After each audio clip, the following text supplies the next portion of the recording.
Apabila sholatnya bagus, maka amal-amal yang lain akan bagus. Wa idza fasadat sairu amali. Dan apabila sholatnya rusak, maka rusaklah amal-amal yang lainnya.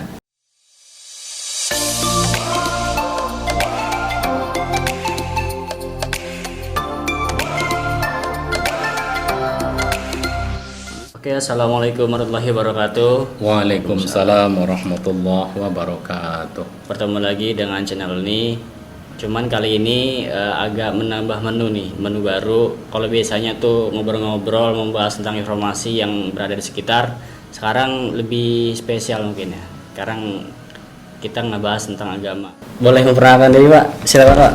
Oke, assalamualaikum warahmatullahi wabarakatuh. Waalaikumsalam warahmatullahi wabarakatuh. Nama saya Mustaufik, atau kalau lengkapnya Dr. Andes Haji Mustaufik MA. Tinggal di Perintis Bawah, kebetulan dekat dengan tempat tinggalnya Bang Yuda. Oke, kita langsung ngebahas aja nih ya, Pak. Saya juga sebagai pemuda di sini, biasanya pemuda juga lebih spesifik, akan bisa lebih terjerumus dengan hal yang tidak diinginkan bila tidak berdekatan dengan agama. Mungkin lebih sederhana dulu aja nih, Pak. Kenapa orang itu harus beragama, Pak? Oke, terima kasih. Bismillah, alhamdulillah, wassalatu wassalamu ala rasulillah Sayyidina Muhammad ibn Abdillah wa ala alihi wa sahbihi wa man tabi'ahu wa wala. La hawla wa la quwata illa billah, amma ba'du. Pertanyaannya sangat bagus sekali, sangat mendasar, tapi ureanya ini yang harus panjang. Ya, panjang berarti ya. Ya. Oke, kenapa kok orang harus beragama? Yang pertama harus kita ketahui dulu apa sih sebenarnya agama. Kalau kita lihat dari segi etimologi atau asal kata, agama itu berasal dari bahasa Sanskerta. Berasal dari dua kata, a yang artinya tidak.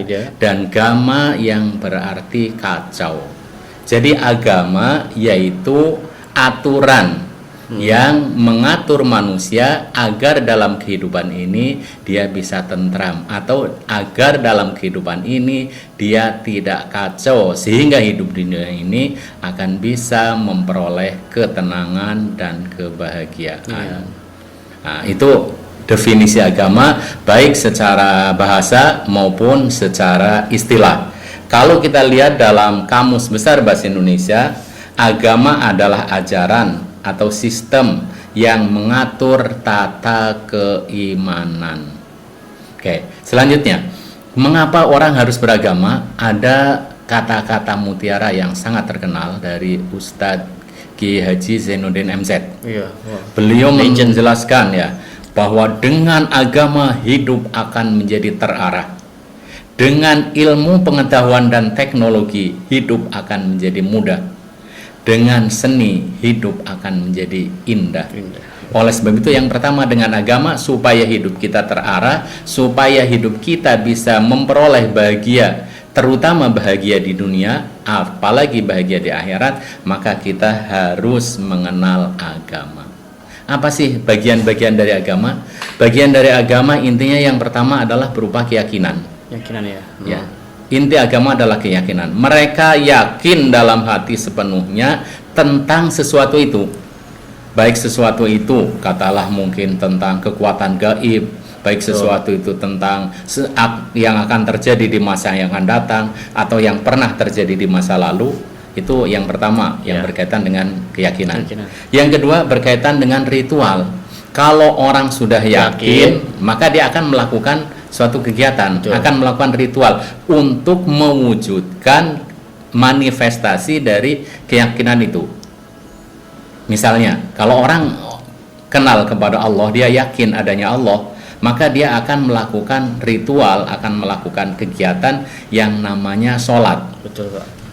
Saya ambilkan contoh dalam Al-Quran dijelaskan, Innani anallah la ilaha illa ana fa'budni wa aqimis sholata lidzikri. Innani, sesungguhnya aku, anallah, yaitu saya adalah Allah, la ilaha, tidak ada Tuhan, illa ana, kecuali saya, fa'budni, maka sembahlah aku, wa aqimis sholata lidzikri, dan dirikanlah sholat untuk mengingat aku. Jadi manifestasi dari kita percaya kepada Allah yaitu kita harus melakukan Sholat sholat. itu sih yang paling wajib ya. Betul. Maka sudah ada dua ya unsur agama. Yang pertama berupa keyakinan, yang kedua berupa Ritualnya. Kemudian yang ketiga yaitu berupa tata krama, sopan santun atau etika. Karena kita mempunyai agama, mempunyai keyakinan, maka dalam melaksanakan sesuatu harus ada tata kramanya, harus ada etikanya. Misalnya tadi keyakinannya kepada Allah, bahwa Allah adalah Tuhan satu-satunya yang wajib disembah. Manifestasi dari keimanan itu kita melaksanakan sholat. Dalam kita melaksanakan sholat ada tata kramanya. Tata kramanya ya apa? Kita harus menghadap Allah dengan pakaian yang terbaik. Waduh, jadi nggak enak nih Pak. Ya, jadi Allah menyuruh kepada kita dalam Al-Quran, khudhu zinatakum inda kulli masjid. Pakailah pakaian yang baik di antara kamu sewaktu kalian ke masjid. Walaupun kalau kita lihat dari segi syariah, dari segi fikih, orang sholat bagi laki-laki asalkan sudah menutup auratnya yaitu di atas pusar dan di bawah lutut, berarti itu sudah cukup. Tapi orang yang seperti itu dia belum menggunakan akhlak, belum menggunakan etika. Walaupun sah secara fikih, tapi dia belum mempunyai akhlak. Kenapa? Ya logikanya saja, kalau kita menghadap Pak RT saja harus pakainya rapi, minimal pakai kaos yang ada kerahnya. Betul juga. Masa kita menghadap kepada Allah hanya cukup menggunakan kain saja ya. Nah, jadi itu manifestasi yang ketiga. Setelah dia melaksanakan, dalam pelaksanaan itu ada tata kramanya, itulah yang disebut dengan etika atau yang disebut dengan akhlak. Kalau misalnya lagi di perjalanan gitu Pak, kan pakaiannya pakaian pulang kerja gitu, itu nggak apa-apa Pak? Gimana? Kalau dalam perjalanan kita pakaiannya pakaian kerja, saya yakin berarti itu pakaian yang sopan. Satu, minimal sudah menutup aurat. Kemudian yang kedua itu kan pakaian resmi, pakaian kerja, berarti itu sudah lebih dari cukup. Sudah lebih dari cukup. Karena apa? Karena bukan sekedar menutup bagian pusar sampai dengan lutut, tapi lebih dari itu. Kita menggunakan baju, paling tidak bajunya juga mungkin sudah baju yang berkerah, kita memakai celana panjang, berarti itu sudah sopan. Kalau misalkan bukan kerja nih, misalkan lagi di mall, kan pakaiannya juga ya pakaian ke mall gitu Pak, biasa pakai kaos gitu, itu gimana Pak? Kalau kita ke mall kemudian pakainya pakai kaos, tetap kita itu memenuhi kriteria yang pertama, yaitu sudah menutup aurat. Yang kedua, karena memang kita di mall, ya pakaiannya yang seperti itu untuk menurut tata krama sopan santun di mall kita sudah sopan, maka kita melaksanakan sholat. Katalah kita sholatnya di mall itu kan ada musola biasanya, berarti kita juga sudah sopan. Tapi alangkah baiknya kalau misalnya kita melaksanakan sholat, sekarang ada kopiah yang kecil itu bisa kita kantongin. Jadi kita mau sholat ya, saya nih yang rambutnya panjang harus termasuk ini. Kalau Bang Yuda rambutnya panjang seperti itu, minimal jidatnya harus terbuka, jangan sampai jidatnya tertutup. Kalau nanti sewaktu sujud kemudian jidatnya tertutup rambut, berarti anggota sujudnya tidak sempurna, maka sholatnya tidak sah. Jadi mudahlah untuk itu. Kadang-kadang juga bahkan di musola di mall biasanya juga disediakan, minimal yang sering disediakan sarung atau mukena. Berarti kita sudah bisa memenuhi kriteria kesopanan tersebut. Kalau misalkan nih ada teman-teman Pak, biasanya kalau misalkan lagi sholat tapi di jalan ini Pak, kayak pakaiannya kotor nih, berkeringat, tapi kan kalau menurut saya nggak najis gitu Pak, itu gimana Pak? Itu apa emang alasan doang Pak? Gimana kita? Itu gimana? Ini saya pikir merupakan salah satu dari gangguan setan supaya orang tidak melaksanakan sholat. Di antaranya ya seperti itu. Selama pakaian itu tidak najis, berarti kita pakai untuk melaksanakan sholat. Jadi walaupun berkeringat, walaupun mungkin pakaian kita katalah agak bau, karena mungkin sudah sudah Setiap kerja seharian seharian, gitu, sementara kita nggak bawa apa Gantian. deodoran dan seterusnya, ya nggak apa-apa. Yang jelas kita harus tetap menghadap kepada Allah sesuai dengan waktunya. Bahkan kalau bisa kita selalu melaksanakan sholat itu di awal waktu. Bagaimana kalau kita dalam perjalanan? Islam itu agama yang simple kok. Wih. Kita tidak mengharuskan kita harus di Simple. masjid. Kita bisa sholat dalam perjalanan, namanya sholat safar. Jadi kalau misalnya kita di mobil misalnya, kita sewaktu mobil itu berjalan, kita langsung niat, pertama ya kita harus berwudu, karena di mobil tidak ada air, berarti kita menggunakan tayamum. Kemudian setelah tayamum sudah selesai, kita menghadap kepada Allah dengan sholat. Sholatnya tadi kita dengan duduk, ya kita dengan duduk. Kemudian takbir bisa kita mengangkat tangan, ruku bisa agak nunduk sedikit, tapi kita melaksanakannya dalam keadaan di mobil tadi. Itulah yang dikatakan dengan sholat safar. Jadi kita tidak boleh menunda-nunda. Siapa tahu itu merupakan umur kita yang terakhir. Siapa tuh dalam perjalanan itu Iya, betul, ya. tahu-tahu terjadi kecelakaan, kemudian kita meninggal, kita belum melaksanakan sholat, berarti kita masih hutang kepada Allah Subhanahu Wa Taala. Tapi kalau begitu waktu sholat tiba langsung kita sholat. Kalaulah terjadi kecelakaan, insya Allah kita termasuk orang yang mati syahid, karena kita sudah melaksanakan perintah Allah. Kita dalam keadaan Islam, dalam melaksanakan perintah Allah, dan itu yang dikehendaki dalam Islam. Wala tamutunna illa wa antum muslimun, dan jangan sekali-kali kamu mati kecuali mati dalam keadaan Islam. Sewaktu kita melaksanakan sholat atau sudah melaksanakan sholat kemudian kita meninggal, insya Allah itu matinya husnul khotimah, artinya penutup yang baik. Kalau husnul khotimah, insya Allah balasannya adalah surga jannatun naim. Nah itu masih tetap bisa harus sholat ya, walaupun Betul. pakaiannya. Bahkan kalau misalkan saya pernah lihat petani ya Pak di sawah tuh kan kotor ya, emang dia berladang Berlumpur, gitu, iya berlumpur. Ya walaupun azan dia langsung sholat gitu Pak, Betul. cuci gitu. Terus ada kayak gubuk yang gitu kan biasanya, iya mereka juga langsung sholat. Jadi nggak ada alasan untuk menunda gitu. Ya. Jadi tidak harus, kadang-kadang Iya. kan memang apa, untuk idealnya kalau sholat kita pakainya yang bersih, kemudian kita bawa sajadah, itu untuk dalam keadaan ideal, dalam keadaan normal.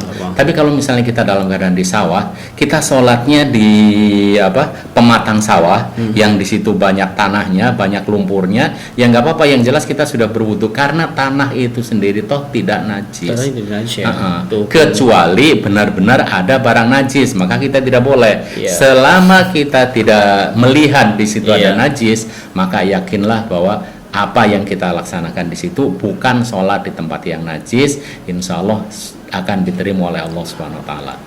Oke, lanjutannya saya tambahkan lagi, agama itu supaya tidak kacau dalam kehidupan ini. Ternyata begitu kita lihat, agama ini dibagi menjadi dua. Oke. Agama samawi dan agama ardi. Samawi artinya langit, artinya bumi. Agama samawi yaitu agama yang bersumber dari wahyu.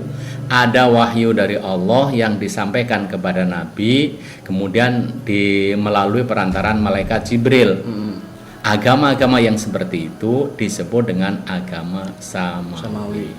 Kalau orang itu mengikuti agama samawi, maka insya Allah bahagianya bukan sekedar bahagia di dunia, tapi sampai bahagia di akhirat kelak. Tapi kalau agamanya agama ardi, agama yang merupakan kebudayaan, agama yang merupakan tradisi leluhur, Iya. dia bisa memperoleh ketenangan, tapi ketenangannya hanya di dunia saja. Di akhiratnya dia tidak akan bisa memperoleh ketenangan. Kenapa? Karena dia tidak mengikuti apa yang dikehendaki oleh Allah, apa yang dibimbing oleh Allah melalui wahyu, melalui perantaraan malaikat Jibril, kemudian diajarkan oleh nabinya sebagai uswah hasanah, disampaikan kepada manusia. Itu agamanya agama arti. Kalau agama arti bisa memperoleh kebahagiaan, tapi hanya kebahagiaan di dunia saja. Sedangkan kalau ingin bahagia dunia dan akhirat, maka kita harus mengikuti agamanya agama samawi. Yang penting ya gimana pun kita harus beragama, dan cara kalau misalnya kita muslim ya, cara implementasinya ya rukun Islam ya Pak. Ya. Ya kayak sholat, puasa itu sih yang wajib-wajib. Sholatnya sih yang penting ya Pak, karena sholat yang paling ditanyakan ya Pak. Dari pertama. Awwalu ma yuhasabu fihil abdu yaumal qiyamah as-shalah. Pertama kali yang akan dihisab dari seorang hamba di hari kiamat adalah salat. Idza sholuhat sairu a'mali. Apabila salatnya bagus, maka amal-amal yang lain akan bagus. Wa idza fasadat sairu a'mali. Dan apabila salatnya rusak, maka rusaklah amal-amal yang lainnya. Jadi dalam keadaan apapun selama hayat masih ada di kandung badan, kita wajib mengerjakan sholat. Kalaulah kita tidak bisa berdiri, bisa dengan duduk. Duduk tidak bisa dengan berbaring, dengan isyarat, katalah dengan gerakan kepala, dengan gerakan tangan dan seterusnya. Dengan isyarat tidak bisa, ya hanya dengan kedipan mata. Kalau mata sudah tidak bisa berkedip, berarti tinggal disolati karena dia sudah tidak bisa sholat sendiri.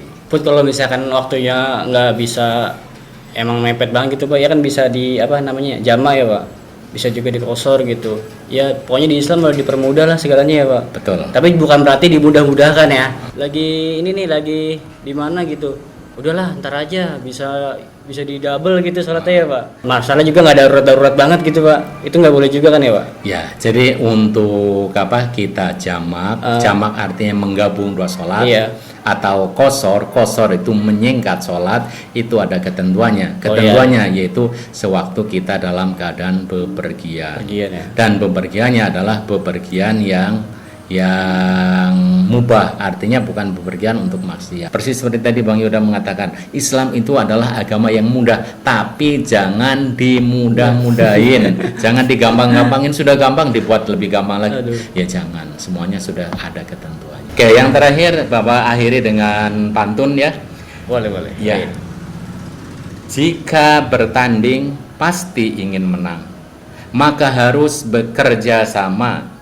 Jika ingin hidup tenang, maka kita harus beragama. Oke, teman-teman, untuk selanjutnya langsung ke sesi tanya jawab ya. Mungkin kalau teman-teman malu ya untuk tanya-tanya sama Ustadz, kalau menurut saya sih nggak usah malu ya. Karena kita kalau emang nggak ngerti ya harusnya nanya. Nah, mungkin ini juga ada teman-teman yang udah nitip pertanyaan, bisa langsung saya tanya aja. Nih pertanyaan pertama Pak. Ya. Anak laki-laki ingin menikah tapi ibunya minta dia selesaikan studi dulu. Mana yang sebaiknya didahulukan gitu? Menikah dulu apa diselesaikan pendidikannya dulu nih Pak? Oke, terima kasih. Bismillah, alhamdulillah, salatu wassalamu ala rasulillah Sayyidina Muhammad ibn Abdillah wa ala alihi wa sahbihi wa man tabi'ahu wa wala la khawla wa la quwata illa billah amma ba'du. Pertanyaan sangat bagus sekali. Ini sering dialami terutama oleh anak laki-laki, apalagi kalau kuliahnya sambil bekerja. Berarti dia tidak bisa full untuk kuliah sehingga waktu menyelesaikan studinya lama. Di satu sisi memang ada perintah dari Allah Subhanahu wa taala ya, agar orang pemuda yang dia sudah mampu untuk menikah, maka dianjurkan untuk menikah. Dalam Al-Quran dikatakan fankihu ma tobalakum minan nisa mathna wa thulatha wa ruba. Maka nikailah wanita yang kamu sukai 2, 3 atau 4. Kalau Nabi dengan tegas juga mengatakan ya ma'syarus syabab man istata'a minkumul ba'ah falyatajawaz wa innahu akhaddu lil basar wa ahsana lil farj. Faman lam yastati' fa'alaihi bisyam fa innahu wijaullah. Yang artinya ya ma'syarus syabab, wahai sekalian anak-anak muda, pemuda, man istata'a minkumul ba'ah, barang siapa di antara kamu yang sudah memiliki kemampuan. Ba'ah kemampuan. Kemampuan apa? Kemampuan untuk memberikan nafkah, baik nafkah lahir maupun nafkah batin. Maka dia sudah diperintahkan untuk menikah. Kalau sudah mempunyai kemampuan baik nafkah lahir maupun nafkah batin. Kalau nafkah batin biasanya semua anak mampu. tapi nafkah lahirnya belum. Kalau nafkah lahirnya belum, Nabi juga masih memberikan solusi. Jadi kalau yang sudah mampu untuk menikah karena nafkah lahir dan nafkah batinnya fal yatajawaz, maka hendaklah menikah.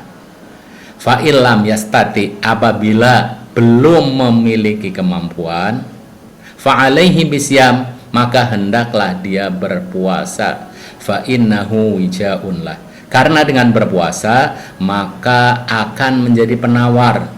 Nafsu yang tadinya menggebu-gebu, dengan berpuasa nafsunya akan sedikit menurun sehingga bisa ditahan. Jadi yang mempunyai kemampuan silahkan nikah, yang belum mempunyai kemampuan maka berpuasa. Sekarang berkaitan dengan pertanyaan tadi, apakah dia harus menikah atau mengikuti nasihat ibunya? Saya yakin ibunya mempunyai pertimbangan yang sangat bijak, karena kuliah juga belum selesai, maka sebaiknya diselesaikan dulu kuliah. Kenapa? Karena kalau sudah kuliahnya beres maka akan tenang, sehingga dia nanti dalam berkeluarga sudah tidak mikirin kuliah lagi, tapi sudah fokus untuk memikirkan rumah tangganya, sehingga ibunya mempunyai pertimbangan seperti itu. Tapi sekarang kalau misalnya anak itu dari segi kemampuan, baik kemampuan batin maupun kemampuan lahir sudah siap, orang kuliah sambil menikah juga boleh, nggak masalah juga. Nggak masalah juga, berarti ya silahkan juga untuk dilaksanakan. Cuma yang jelas kita harus bermusyawarah dengan orang tua secara baik. Islam menyuruh kita wasyawirhum fil amr, dan bermusyawarahlah kamu dalam urusan. Jadi misalnya dalam urusan ini musyawarah dengan ibunya yang dia menginginkan untuk lanjut studi, ya bisa juga misalnya disampaikan, Bu, walaupun saya menikah, insya Allah studi saya tidak akan terbengkalai, tetap bisa fokus, bahkan mungkin akan bisa lebih cepat karena hati sudah tentram, ada yang membantu.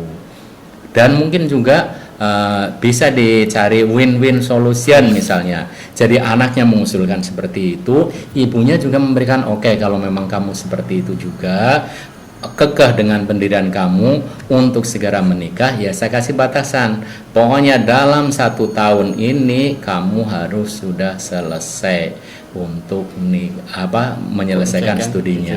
Ini ada contoh yang sangat bagus sebenarnya. Contoh ya, mungkin diantara kita semua sangat kenal dengan Najwa Shihab. Mata Najwa, presenter Mata Najwa. Kalau tidak salah beliau menikah itu umur 19 tahun. Mudah sekali. Masih kuliah di semester 3. Kemudian suaminya juga kuliah yang sama di UI, hanya kakak kelas. Kemudian orang tuanya memberikan syarat, kamu boleh menikah tapi skripsi studi kamu harus selesai. Akhirnya ya karena sudah ada saling mengalah, ada win-win solution, anaknya minta nikah dikasih, kemudian orang tuanya memberikan persyaratan, anaknya bisa memenuhi, akhirnya keluarganya bisa terpenuhi, kemudian studinya juga bisa terpenuhi. Jadi sebenarnya antara nikah dengan studi tidak saling menjegal, tidak saling menghalangi, bisa berjalan seiring, bisa berjalan bersamaan. Yang penting kita bisa memanagenya. Tapi pesan saya yang jelas, kita harus komunikasi dengan baik kepada orang tua kita. Karena jelas pertimbangan ibu itu jelas sangat beralasan sekali. Karena banyak orang yang begitu menikah, kadang-kadang studinya terbengkalai. Bahkan ada, karena mungkin seringnya terjadi seperti itu, ada dalam pepatah Arab dikatakan al-ilmu maqtu'un baina fahidayil mar'ah. Ilmu itu terputus di antara kedua paha perempuan. Oh, Artinya kalau dia sudah nikah, biasanya dia tidak bisa melanjutkan studinya lagi. Itu yang banyak, sehingga mungkin ibu mengerti tentang makalah tadi, sehingga ibu menginginkan selesai dulu kuliah. Tapi kalau anaknya memang sudah tidak bisa lagi, apalagi dia sudah mempunyai kemampuan karena sambil kerja juga, ya dipersilahkan. Tapi selaku anak kita tidak boleh mengecewakan orang tua, maka studi juga harus bisa diselesaikan. baik Pak, wah komplit sekali jawabannya, keren. Oke, itu ya jawabannya ya untuk pertanyaan yang tadi. Oke, selanjutnya nih, mau di pertanyaan selanjutnya ya Pak. Ini masalah rumah tangga nih Pak, kayaknya agak rumit nih Pak. Pertanyaannya, dalam pernikahan ketika istri melakukan kesalahan, lalu suami mengingatkan, namun istri tidak terima sampai bilang ingin pisah karena menurut dia sudah tidak cocok. Hal ini sering sekali terjadi, lalu apa yang harus dilakukan oleh suami? Itu pertanyaan pertama Pak. Pertanyaan kedua, lalu batasan-batasan apa saja yang boleh dilakukan oleh suami kepada istri yang tidak menurut? Oke, terima kasih. Oke, terima kasih. Bismillahirrahmanirrahim. Alhamdulillahirabbil alamin. Wal 'aqibatu lil muttaqin wala 'udwana illa 'alal zalimin. Wassalatu wassalamu ala sayyidina Muhammadin wa ala alihi washabihi ajmain, amma ba'du. Terima kasih, pertanyaannya sangat bagus. Ini realita sering terjadi dalam kehidupan rumah tangga. Ada seorang istri yang tidak taat kepada suaminya. Kemudian suami mengingatkan agar dia kembali taat, tapi istrinya justru minta cerai. Apa yang harus dilakukan oleh seorang suami jika mendapatkan istri yang seperti itu? Oke, yang pertama, yang harus ditaati oleh seorang istri kepada suaminya, bukan semua perintah suami itu wajib diikuti. Jadi tidak, bukan begitu kita katalah seorang perempuan dia sudah menikah, dia harus patuh tunduk semua kepada suaminya, tidak. Karena memang dalam Islam ada batasan la ta'ata li makhluqin min maksiatil khaliq.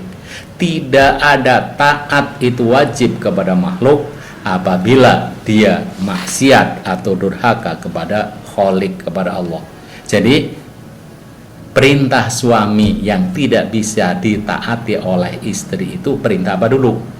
Kalau misalnya suaminya menyuruh kepada istrinya, kamu bantuin saya dong di rumah, katalah buka usaha supaya penghasilan kita banyak, supaya kontrakan kita nambah terus. Kemudian istrinya tidak mau, ini tidak wajib diikuti, karena itu bukan perintah yang harus diikuti oleh seorang istri terhadap suaminya. Kalau memang istrinya mau mengikuti itu baik, boleh. Tapi kalau istrinya tidak mau mengikuti, tidak apa-apa, karena itu bukan kewajiban seorang istri untuk mengikuti mencari nafkah. Mencari nafkah itu adalah kewajiban suami. Tapi kalau yang tidak mau mengikuti, misalnya si istri ini dalam keadaan suci, kemudian suaminya mengajak tidur bareng, kemudian istrinya tidak mau, maka si istri ini akan dilaknat oleh para malaikat sampai pagi hari. Itu yang harus diikuti, dipatuhi oleh istri kepada suaminya. Walaupun dalam keadaan capek, dalam keadaan lelah, dalam keadaan tidak bergairah, kalau misalnya suaminya menginginkan atas dirinya dan dia dalam keadaan suci, artinya tidak haid, maka si istri harus melayani. Tapi seorang suami yang baik tentunya juga dia tidak akan memaksakan kehendaknya. Dia ingin untuk melaksanakan sesuatu, apabila bisa dinikmati berdua, sungguh akan lebih nikmat daripada hanya sendiri saja. Maka seorang suami pun, kalau misalnya istrinya dalam keadaan kecapean, istrinya dalam keadaan tidak bergairah, ya mungkin ditunggu dulu, kita cari momen yang tepat. Jadi kalau tadi yang diperintahkan oleh suami bukan sesuatu yang harus ditaati, ya tidak harus. Misalnya lagi yang harus ditaati lagi ya apa?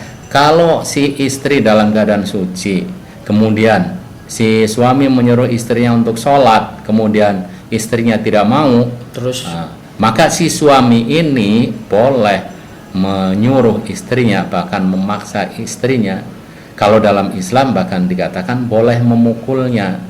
Tapi memukul ini bukan berarti memukul yang menyakiti, tapi memukul yang mendidik. Oke, kemudian saya tambahkan lagi berkaitan dengan tadi. Kalau terpaksa misalnya si istri tadi disuruh sholat, katalah dia tidak mau, atau dia diajak tidur bareng tidak mau, maka langkah yang pertama bukan harus cerai. ya, Tapi gimana tuh, Pak? langkah yang pertama dalam Islam itu boleh kita pisah ranjang dulu. Itu ada step-stepnya ya, Pak? Ada step-stepnya ya. Kalau misalnya kalau ini kadang-kadang yang salahnya udah kalau memang begitu pulangkan saja aku sama orang tuaku. Ya nggak pas lah yang seperti itu. Ya tetap aja masih dalam satu rumah, begitu di rumah kesepian apa segala, akhirnya kan dia bisa balik lagi, ya udah menyadari kesalahannya, dia sholat, atau tadi misalnya apa diajak untuk tidur bareng, ya akhirnya dia bisa menemani dalam kondisi setelah dia mungkin kondisinya sudah fit, sudah segar dan seterusnya. Nah tadi kalau misalkan ini gimana tuh Pak, maksudnya dia langsung mencak-mencak minta cerai gitu Pak, padahal kan diingatkan dengan hal yang baik gitu Pak. Itu gimana Pak sikap suami gitu Pak, menyikapinya itu kan Ya, itu juga tuh. menyikapi yang seperti itu, ibarat orang kalau marah itu ibarat api. Kalau ada api maka jangan dibalas dengan api, nanti yang terjadi kebakaran. Kalau ada api maka dibalasnya dengan air. Sabar ya Pak. Maka kita harus sabar terlebih dahulu. Misalnya dia ngomong seperti ya udah didiamkan saja dulu, coba difikirkan. Kalau si istri dia mau berpikir, ya si suami juga berpikir, dia akan melihat kebaikan dari suami. Jadi selama ini katalah suami memang ada kelemahan. Pasti karena ya, tidak ada yang manusia yang sempurna, betul. Tetapi di antara kebaikan dan kejelekannya, saya yakin banyak sekali kebaikannya. Ingatlah kebaikan-kebaikannya. Momen indah sewaktu dulu baru kenalan, kelihatannya suami itu adalah sangat sempurna. Lah kalau ingat-ingat yang seperti itu, ya sekarang ada kelemahannya, ya wajarlah. Karena manusia memang tidak ada yang sempurna. Dengan adanya suami istri ini untuk saling melengkapi, kekurangan suami dilengkapi oleh istri, kekurangan istri dilengkapi oleh suami. Jangan sampai misalnya istri yang mencak-mencak marah, kita ikut marah lagi. Jangan, nanti yang terjadi akan setan akan berada di orang yang ketiga untuk memanah. Ya udah bagus, langsung kalau begitu minta cerai aja. Si suami emangnya saya nggak laku apa sih banyak. Ya udah, jangan sampai terjadi. Kenapa? Karena dalam Islam, ya, ini Islam adalah agama yang rasional. Cerai boleh, tetapi bukan merupakan perintah. Walaupun cerai itu diperbolehkan, tapi itu perbuatan yang dibenci oleh Allah. Dalam hadis dikatakan abghadul halali ilallah at-tolak. Barang perbuatan halal yang sangat dibenci oleh Allah adalah tolak atau cerai. Ya. Oleh sebab itu jangan sekali-kali, jangan kita mudah untuk mengatakan cerai. Ambillah kata-kata yang lain, karena setan akan sangat senang apabila seorang suami atau seorang istri bisa bercerai dari keluarga tersebut. Jadi yang penting si suami menyikapinya dengan sabar ya Pak, jangan sampai kepancing ya. Jangan sampai terpancing, betul. Jadi biasanya si istri berbuat seperti itu bukan karena semata-mata dia ingin membangkang, tapi mungkin ketidaktahuan dari istri itu sendiri. Maka kewajiban suami adalah mendidik istrinya, terutama dengan pendidikan agama. Insya Allah, pertama tuh. Insya Allah kalau si istri pengetahuan agamanya cukup, dinasihati bukannya mencak-mencak minta cerai, dia akan berterima kasih. Harusnya itu ya. Betul. Jadi ya suami sebenarnya juga harus punya ini ya, jadi contoh figur yang baik di keluarga itu ya Pak. Betul. Jadi punya wawasan agama juga, terus ngaji juga. Ya kalau misalkan suaminya juga nggak sholat ya, terus nyuruh sholat gitu Pak. Ya kan salah juga kan. Betul. Jadi harusnya sebelum kita nyuruh, kita melaksanakan terlebih Dahulu. Iya betul. Dan juga ini yang sangat penting lagi, kenapa kok terjadi yang seperti itu, istri dinasihati bahkan mencak-mencak? Ya karena mungkin milihnya salah dulu. Jangan-jangan ketemunya di tempat hiburan lagi, atau ketemunya di mana lagi. Padahal kalau kita mau memilih istri, itu Islam menganjurkan ada 4 kriteria istri yang baik. Ya, 5 liha, wali jamaliha, wali nasabiha, wali diniha, fadfar bidadiddin taribat yadak. Kata Nabi, nikailah perempuan karena 4. Yang pertama, 5 liha, karena hartanya. Loh kok yang pertama karena harta? Ya yang paling gampang dilihat kan hartanya. Kalau dia naik mobil kan kelihatan orang kaya. Iya. Nah, kemudian wali jamaliha, karena kecantikannya. Ya paling gampang dilihat kan kecantikan. Iya. Kemudian baru yang agak susah lagi ini, yang ketiga nih. Tapi masih bisa juga, cuma agak susah dibandingkan dengan yang kedua tadi. Wali nasabiha, karena keturunannya, nasabnya. Dan yang paling susah lagi dilihatnya yang terakhir, walidiniha, dan karena agamanya. Lah bagaimana bisa ngelihat agamanya baik atau tidak? Nah, maka yang kecenderungan disebutkan yang pertama karena hartanya, karena kecantikannya, itu karena yang paling gampang. Tapi bukan berarti itu merupakan urutan prioritas, bukan. Prioritasnya justru pada yang nomor 4. Nabi memberikan aksen, memberikan tekanan, fadfar bidatidin taribat yadak. Pilihlah wanita yang mempunyai agama, maka kalian akan beruntung. Jadi kalau kita sewaktu memilih istri, katalah kriteria tadi sudah dipenuhi, ya, cantik iyalah supaya kita bisa lebih bergairah, kaya ya supaya kita hidupnya lebih baik, ya, keturunannya kalau keturunan ningrat orang baik-baik, insya Allah akan bisa untuk menjaga supaya keturunannya juga lebih baik. Kemudian yang paling penting di antara kesemuanya itu adalah agama. Fadfar bidatitin, pilihlah yang mempunyai agama, taribat yadak, maka aku akan beruntung. Itu milihnya waktu itu agama bukan ya kriterianya. Betul. Atau itu ternyata di agama juga diatur ya Pak. Betul. Oke, tadi kan udah jawab pertanyaan yang pertama ya. Ini tadi soal juga ada dasar lagi. Lalu batasan-batasan apa saja yang boleh dilakukan oleh suami kepada istri yang tidak menurut gitu Pak?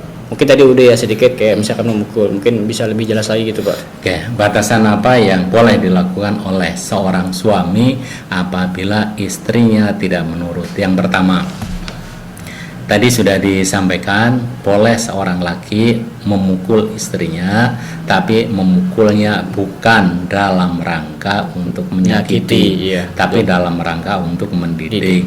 Memukulnya bukan di muka, tapi memukulnya selain muka yang tidak membahayakan kepala lah. Jadi jangan juga mungkin memukul di dada, nanti pas kena jantung atau paru-paru. Ya, jadi memukul yang tidak membahayakan. Tapi sekali lagi tujuannya bukan untuk menyakiti, tapi tujuannya adalah untuk mendidik. Kemudian apalagi kalau ternyata sudah dilakukan yang seperti itu juga, si istri masih tetap juga belum mau mengikuti. Dan yang disuruh oleh suami adalah sesuatu yang seharusnya dilakukan oleh istri, bukan seperti yang tadi disuruh membuka usaha. Ya istrinya nggak mau, itu nggak harus memang. Nah, tapi kalau misalnya misalnya disuruh sholat, disuruh mengaji karena suaminya tidak sempat untuk mengajari di rumah, maka dia menyuruh istrinya untuk ikut majelis taklim. Istrinya atau tidak mau juga, setelah dipukul kok masih juga tidak mau, maka si suami boleh cara berikutnya, yaitu meninggalkan istri tidak dalam satu tempat tidur. Walaupun dia suami istri tapi tempat tidurnya berbeda. Yang satu mungkin di kamar depan, yang satu di kamar tengah.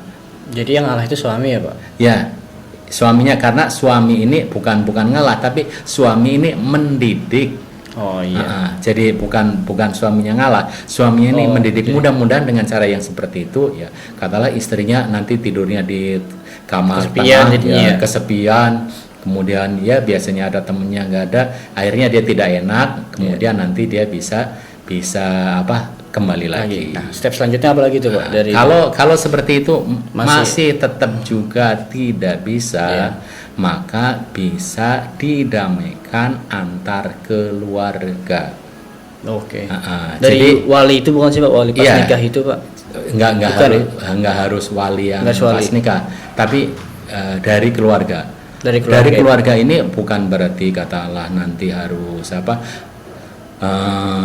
katalah bapaknya dari sang istri atau mungkin bapaknya dari suami, tidak juga harus seperti itu. Kalau memang misalnya seperti itu boleh, tapi tidak harus. Kalau misalnya begini, si istri ini dia mempunyai teman, dan teman istri ini dia sangat diikuti oleh istrinya. Nah, kalau begitu si suami deketin aja teman istrinya itu. Atau katalah beginilah, kalau bukan teman, katalah si istri dulu masih punya guru, mungkin waktu SMA atau waktu kuliah, kita ngomong aja sama guru itu supaya mengingatkan kepada Karena kalau istrinya. teman biasanya ini juga Pak, malah nyebar. Bahaya Pak. mungkin malah nyebar. Bahkan kalau temannya dia Nggak juga amanah kan? Iya. Apalagi kalau temannya punya masalah juga. Punya masalah, iya. Tambah. Akhirnya malah Lah, sama. Jadi cari ada will akhirnya nanti. Iya. Ada will, ada pill jadinya kan. Maka yang lebih tepat ya tadi, orang yang kira-kira berpengaruh terhadap si istri tadi. Iya benar ya. Kalau yang berpengaruh tadi misalnya bapaknya ya ke bapaknya, Bapaknya atau kakaknya kakaknya ya ke kakaknya. Atau mungkin kalau dia mempunyai guru misalnya di lingkungannya, katalah ada guru yang disegani, boleh ke gurunya tadi. Nah, kalau misalnya seperti itu juga sudah tidak bisa juga, maka langkah berikutnya akan ada permusyawaratan keluarga. Jadi dari pihak suami mengutus katalah satu orang yang bisa dipercaya oleh suami, dari istri mengajukan satu orang. Jadi bukan langsung suami dan istrinya yang bertengkar, ini nanti masih terjadi pertengkaran terus. Iya dia lagi masalahnya. Iya, maka yang bermusyawarah tadi adalah perwakilan masing-masing. Jadi setelah permusyawaratan itu ya yang diharapkan masing-masing sudah tahu kelemahannya, nanti akan menyampaikan, si istri akan disampaikan oleh perwakilan dari ini, oh kamu sebaiknya seperti ini, karena kamu perempuan maka harus taat kepada suami, dan taatnya itu untuk hal-hal yang tidak dilarang oleh agama. Nanti dari pihak perwakilan laki-laki juga nasihati, kamu walaupun istri wajib taatkan pada kamu, tapi kamu memerintahnya, menyuruhnya ya dengan cara yang bijak, jangan menyuruh sama seperti ke pembantu. Tapi dia adalah mungkin dari suaminya juga bisa ya, baik Pak. dari suaminya juga. Karena apa? Karena begini, perintah itu ada 3 ya. Perintah itu ada 3 tingkatan. Yang pertama, yang namanya perintah, dalam bahasa Arab namanya amar, perintah, yaitu Allah menyuruh kepada hambanya, kita suruh melaksanakan sholat, aqimis sholat wa atuz zakat, itu namanya perintah. Dirikanlah sholat, tunaikanlah zakat, perintah dari atasan kepada bawahan. Tapi ada juga yang kedua, namanya kalimat permintaan. Kalau tadi amar, ini yang kedua kalimat permintaan. Dalam bahasa Arab dikatakan iltimas. Itu bukan kalimatnya harus, tapi kalimatnya adalah minta tolong. Misalnya ya katalah di ini, tolong deh kalau mau pergi pakaiannya yang sopan, jangan terlalu ketat. Betul. Jangan pakai baju jangan pakai wangian yang terlalu mencolok. Nah iya. Jadi bahasanya bahasa permintaan. Dan yang terakhir yaitu permohonan.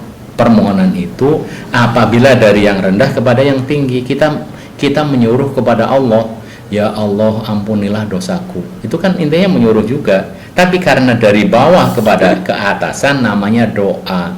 Dalam bahasa Indonesia dikatakan kalimatnya kalimat permintaan atau permohonan.